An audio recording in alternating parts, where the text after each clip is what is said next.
Good evening, friends. This is your host to welcome you through the creaking door into the inner sanctum. Come in. Fell over a word this morning while cleaning the ghosts out of the attic. Longevity. Means living on and on without a stop.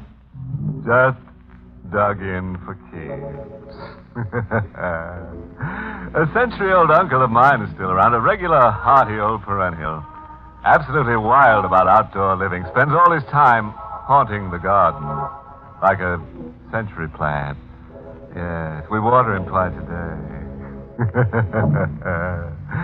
And I've an aunt who hasn't grown a day older since her 85th birthday. Just as if time had stopped for her. Confidentially, it did. Auntie died promptly at the stroke of 85.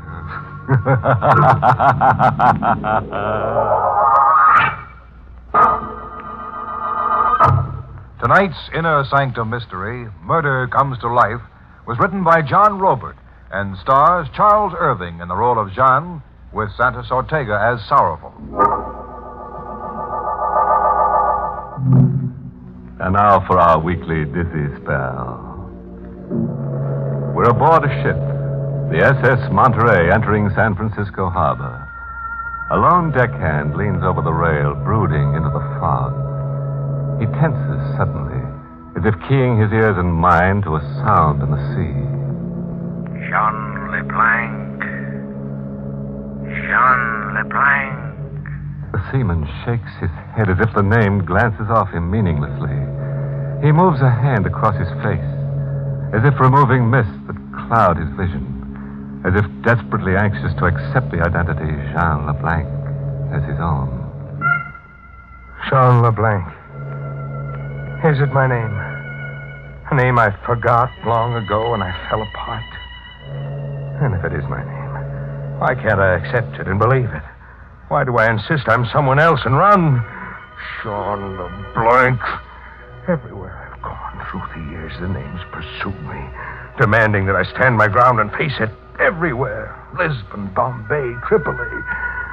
And the last time in a bar, in an island port where forgotten men drift to forget.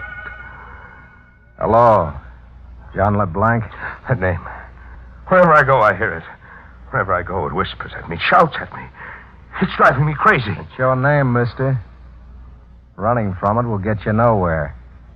You're Jean LeBlanc. But I'm Belmar. My name is Belmar. You're Jean LeBlanc, San Francisco, USA. You've been shuttling from island to island on the bum like a man without a country. But you're Jean LeBlanc, San Francisco, USA. You're as sure as that? I ought to be. We've traveled around the world and back together. You a step ahead, slippery as an eel, and me on your tail. You've been following me, you say? Like grim death. Why? $50,000. That's the price you'll fetch. Look, wherever you are. You've got to stop following me. Sure, I'll stop, LeBlanc. When you stop running. I'll make you stop if I have to kill you. A gun, huh? You're greased lightning on the draw. A killer. If you only had what it takes to pull the trigger. Go on. Try and pull the trigger. No. I can't. My fingers are numb. It's as if they were asleep. Yeller. When the chips are down, just as you've always been. Where my fingers aren't numb, here's proof. It was an iron bar crashing against my skull. A hole opened in the earth, and I plunged through it.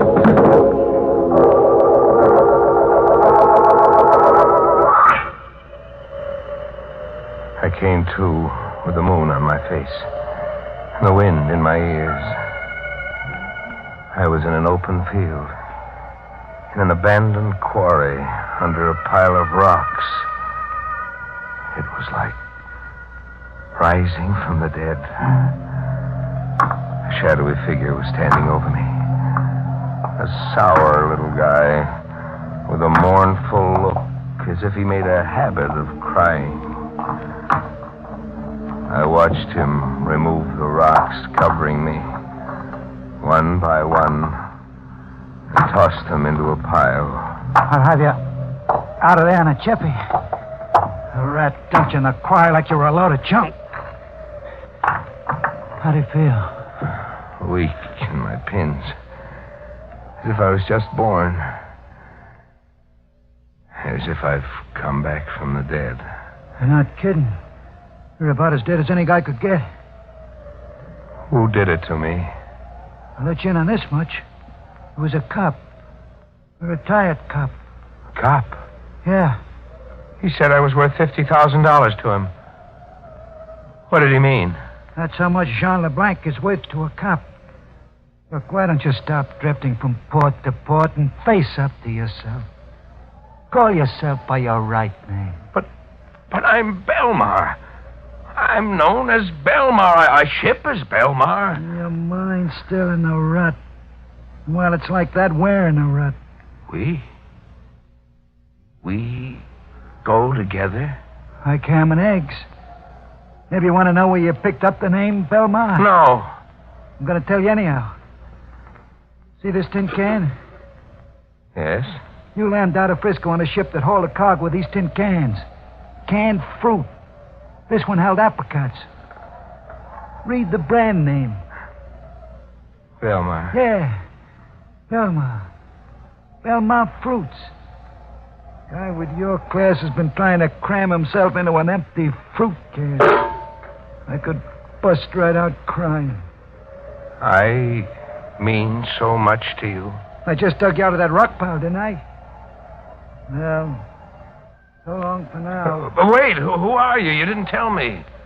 You used to call me Ben in the old days. And you were the big boss, and I was your racket boy. Ben's the name. Sorrowful Ben. He was gone. I was alone with the wind.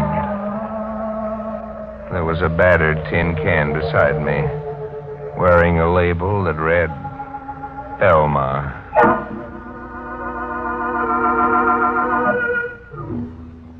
I went back to the club I'd blanked out in. There were questions I wanted answered. Want something, mister? What? You? Yes, me. Surprised? You were killed in here last night. Sure. But here I am, my own ghost. Yeah, I'm thin air. Reach out and feel. Go on, Popeye, feel.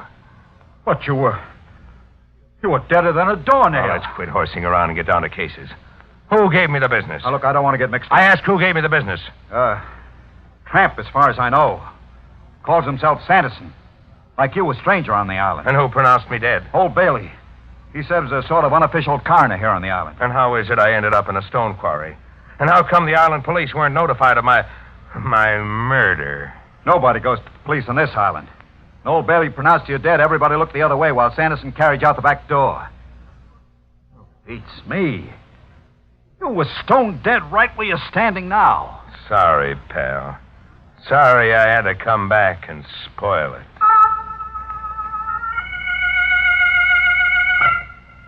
I went looking for old Bailey, the coroner.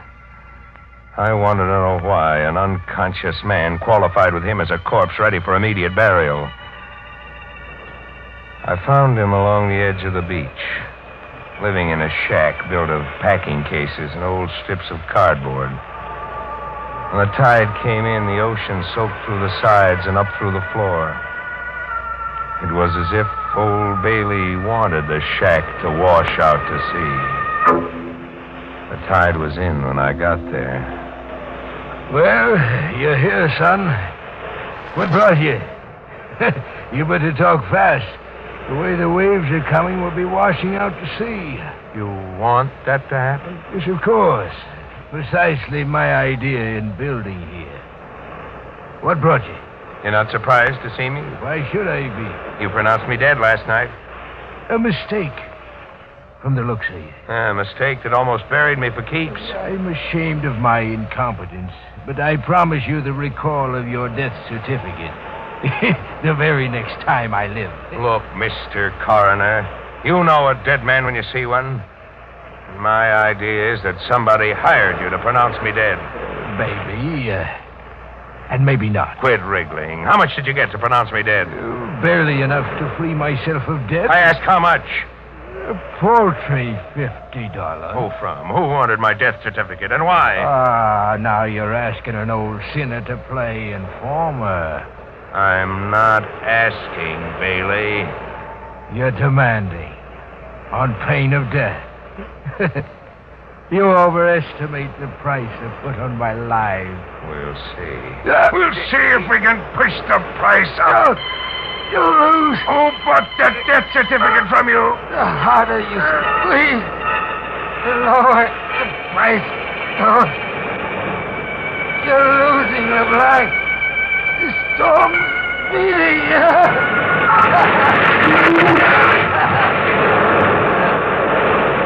The sea tore us with a paper hot and overran us. I felt it pull at me. I was being sucked into the middle of a whirlpool.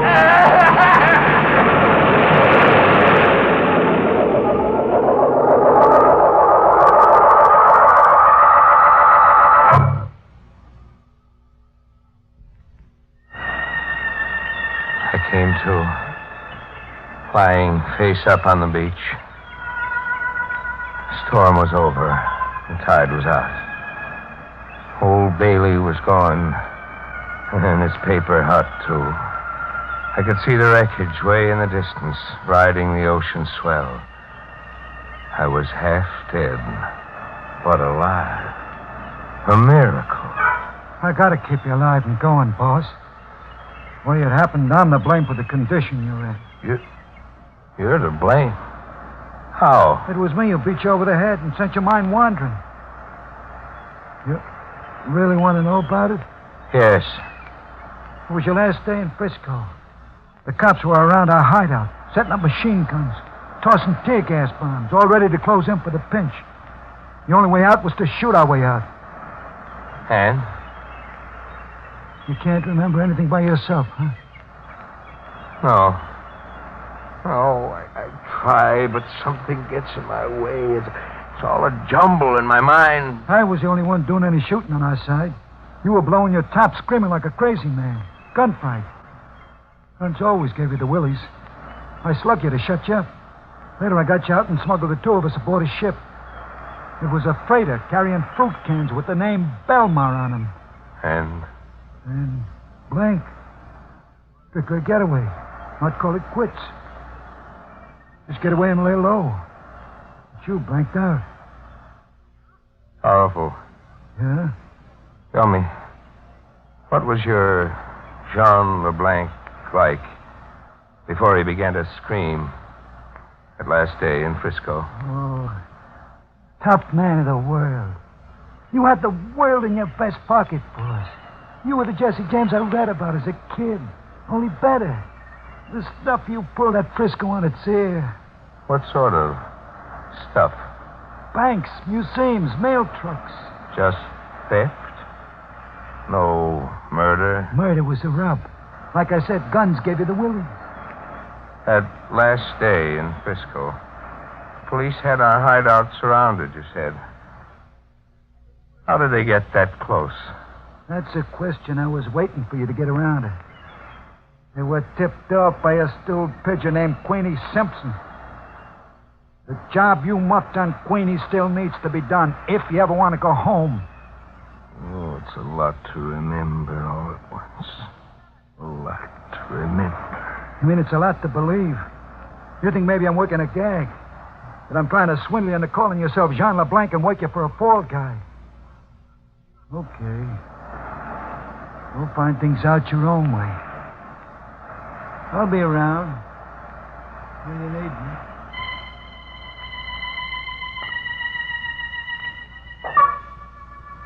So, I went about finding things out my own way. I went looking for Sanderson to double-check on why he broke my head so that a phony death certificate could be issued in the name of Jean LeBlanc. I found him camped in a hobo jungle 50 yards away from a railroad embankment.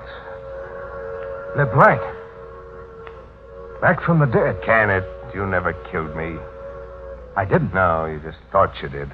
I only passed out and you buried me alive. Disappointed? Not too much, maybe. You're worth $50,000 in reward money. Dead or alive. Here, this will restore your memory. It was a police notice offering a $50,000 reward for the capture of Jean LeBlanc, dead or alive.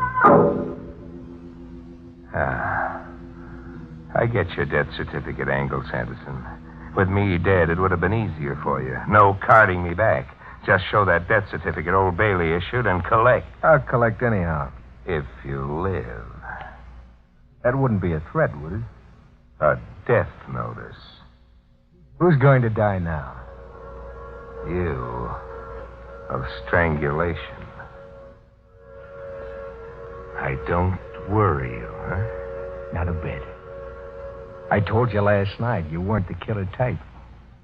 You threaten, then you run. Yeah, but I've changed, Sanderson. I've stopped running, thanks to you. Thanks to me. Yeah, you opened my head last night and the fears ran out. LeBlanc, I you're face crazy. up to myself now. I don't cry baby anymore. I'm not the killer type, but I'm going to kill you and laugh until I blow a fuse. Let go. I had the strength of 100 men in my hands. My fingers were steel claws. Sanderson didn't have a chance. In the struggle, the black patch he wore over one eye slipped.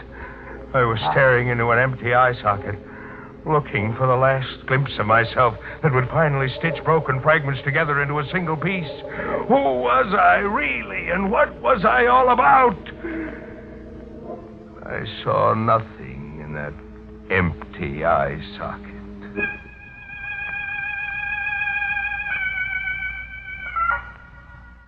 I sat around with Sanderson, fascinated by the face of death, waiting for Sorrowful's approval. A nice night's work, boss. What did you kill him with? My bare hands. I strangled him with my bare hands. He's dead, all right. That takes care of job number one. Job number 2 is Queenie Simpson. Nobody else. This time, with a gun. Sure, with a gun this time. Where do I find Queenie Simpson? Where she's always been. The Wonderland Arcade. She works a shooting gallery there, the way she always has. Kill her and you've got the cops up a tree. She's her only witness against you. Kill her and you're the racket king of Frisco again, with the town eating out of your hand. San Francisco. It's been a long way around getting home, Sorrowful.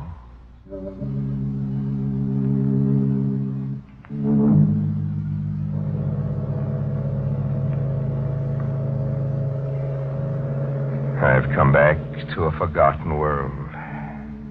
Halfway around the globe to murder a forgotten woman. The Wonderland Arcade is a honky-tonk strip. There's a flea circus, a waxworks, a piano somewhere beating out ragtime, and Queenie Simpson's shooting gallery. I'm waiting, keeping out of sight, watching until Queenie Simpson is between customers. What's the tab for a rifle load, sister? 12 shots for a quarter. It's cheap enough. Watch me shoot. Bullseye. You're pretty good. Thanks. I'm even better with a revolver. What would it take to coax you to get up against that target? I'd say you got the coaxer right in your hand. Jean. Jean who? Jean LeBlanc. I've been expecting you to call sometime. You're sure I'm Jean LeBlanc? Must be Jean LeBlanc. Only Jean LeBlanc would come to kill me. Why? I tipped off the cops. Tell them all about you. Why? What game are we playing now? I double-crossed you and you're here to kill me. Now let's get it over with. You've got 11 shots left, mister. She's up against the target, indifferent to her fate. I stare at her, and then I lose her. My gun drops to my side. I can't shoot. My fears are back. I'm choked up with fear. The fear that drove me across the world. Pull the trigger, LeBlanc. Sorrowful. Yeah, me. Still Johnny on the spot. Go ahead, pull that trigger. You killed double-crosses. I can't pull the trigger, Sorrowful. Don't turn yellow now. You come back a long way. Pull that trigger and you're the big boss again. I can't. My fingers are numb. My hands feel dead. I've stuck along with you. Crawled after you from Island Island. I watched over you, worried about you, waiting for you to come out of a brainstorm. But now it's over.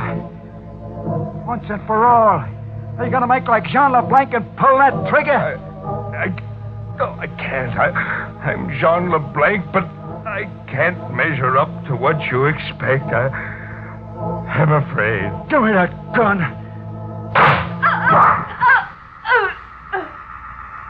Sorrowful shot Queenie as surely as I couldn't. I watch her stiffen while a red stain on her dress over her heart spins and spins into a wider and wider circle. You were somebody in my book once, LeBlanc. Don't blame me, Sorrowful. You built a statue in your mind. And now it turns out it's only a clay statue. Police cars. Hear the sirens. Take one more shot, Sorrowful. Let me shoot your statue down before the police come. I can't. You must. Either way, I die, but I'd rather it was you. This way, I won't die screaming. Shoot, Sorrowful, please.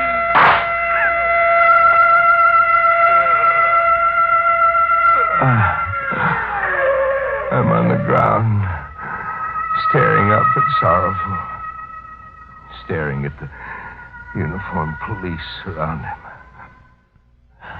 I see a tear in the corner of his eye,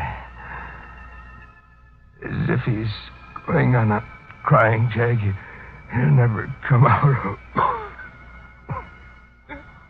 Poor Sorrowful, shaking his head and bewildered. He still can't get it through his head that the statue he built of Jean LeBlanc never resembled the man, even a little bit.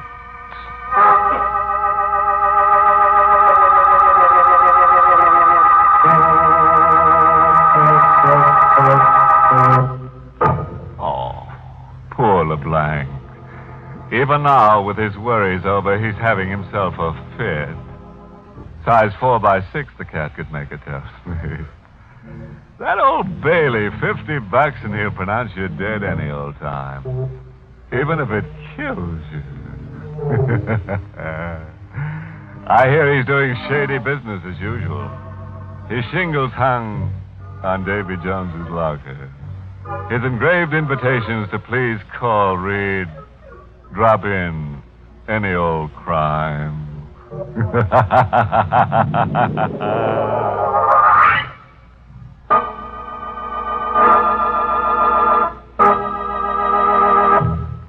Inner Sanctum is heard each week in the United States over CBS, the Columbia Broadcasting System, and has been rebroadcast for servicemen and women overseas through the facilities of the United States Armed Forces Radio Service, the voice of information and education.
Spooky Ventures is the home for spooky content and spooky merchandise on the web. Check it out today at spookyventures.com. And remember, always keep it spooky.